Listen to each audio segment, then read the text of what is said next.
you've done the morning routine, you walked, you meditated, you got your calendar right, you're going through the day, and you get that one email or that one text that absolutely triggers you. And the emotion here reference was anger. Like it's that one that you're like, you know, you get that lawyer email, you light up. You get that email from that person, you just light up.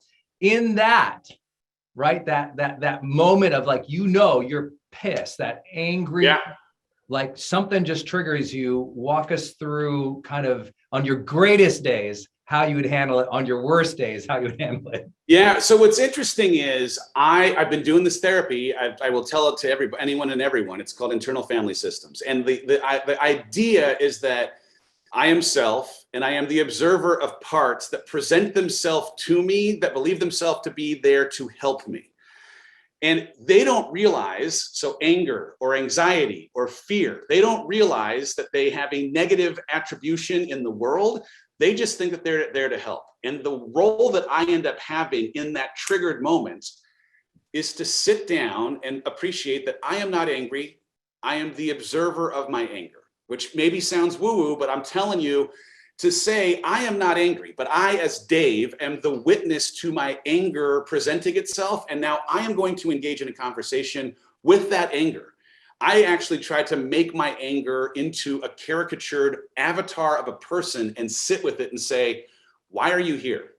What is actually at the root of why you believe to be, what role do you think you're playing, or how do you believe to be helping me?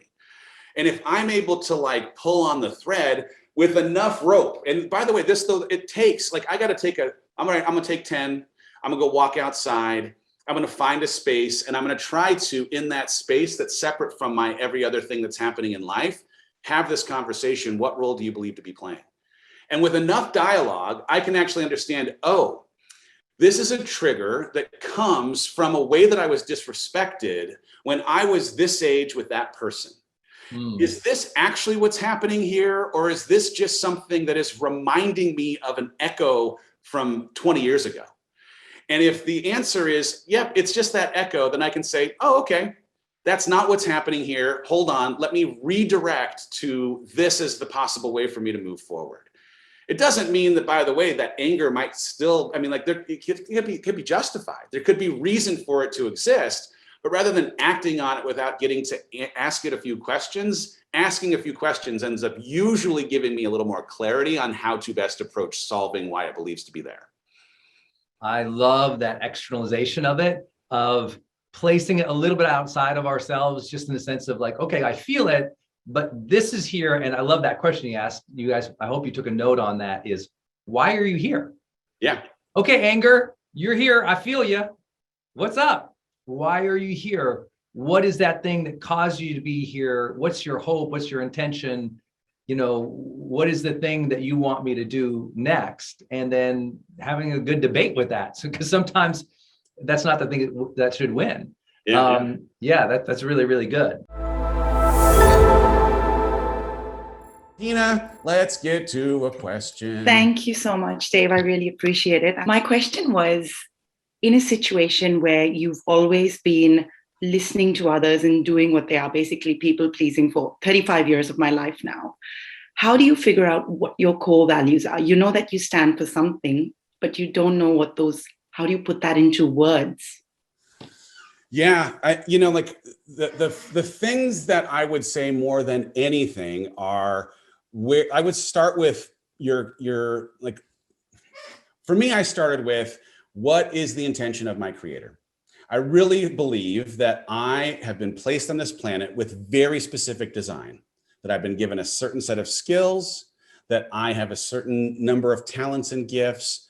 And when I think about the values that I have, my value in trying to honor that intended design has me then trying to come up with a list of things that would make it a thing that could be honored, right? So, and again, you don't have to believe like I believe, but whatever you believe your reason being on earth is, right? There, you have purpose.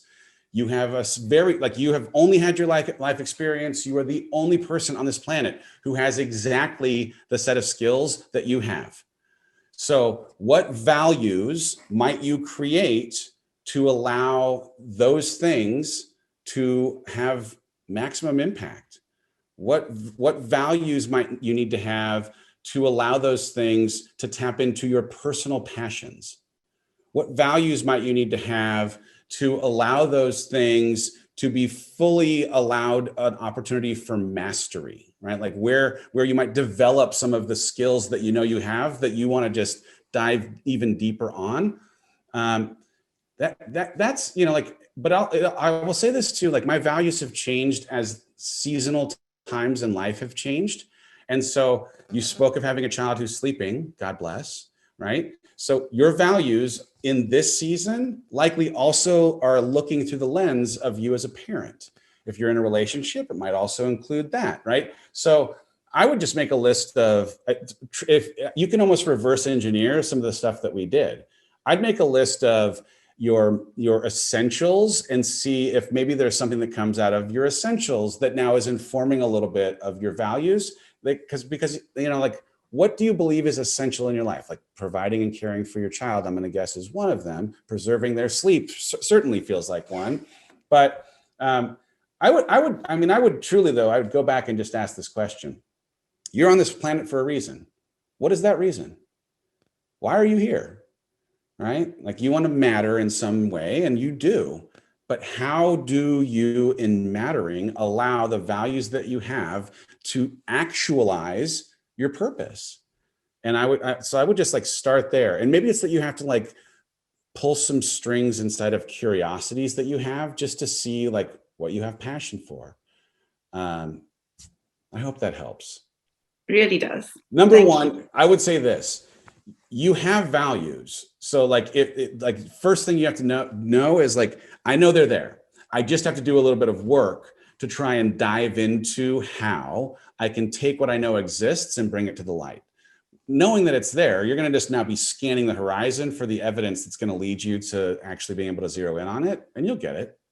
And how do you get away from that fear of actually believing in your values and staying? Because I come from a background where family controls everything. Yeah.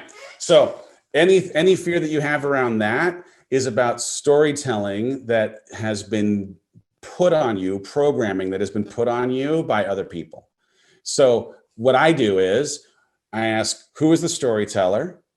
Do they have credibility? And do they have credibility on this topic in my life? And here's the thing, like if they're family, they may in fact have some credibility, right?